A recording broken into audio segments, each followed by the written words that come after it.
Hi everyone, welcome to Imaging Study. Today we are going to see a case of meconium in amniotic fluid. You commonly ask me a question about the meconium, that can it be diagnosed with ultrasound? Well, let's see this case today. A female patient with term pregnancy came to us with a complaint of less fetal movement. On ultrasound, we have found some dense sediment within the amniotic fluid, especially around the area of fetal anal region.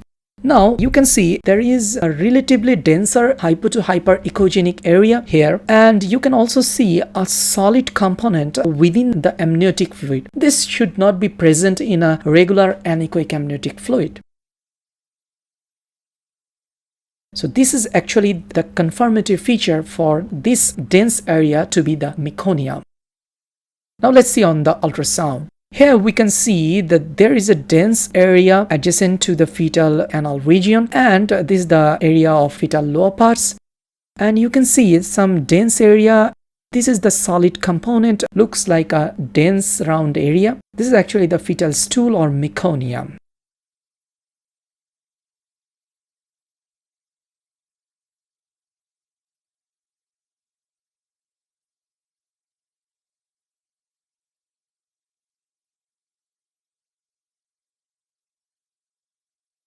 So here's the picture of that meconium.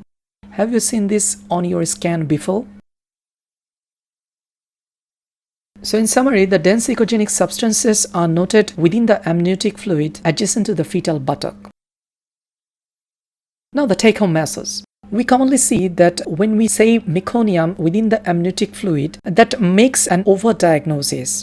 Surgeons suggest a cesarean section, and after cesarean section they tell us that the amniotic fluid looks clear, there was no meconium within the amniotic fluid. So you have to be very careful about reporting meconium, and if you are not too much confident, it's better to avoid this term.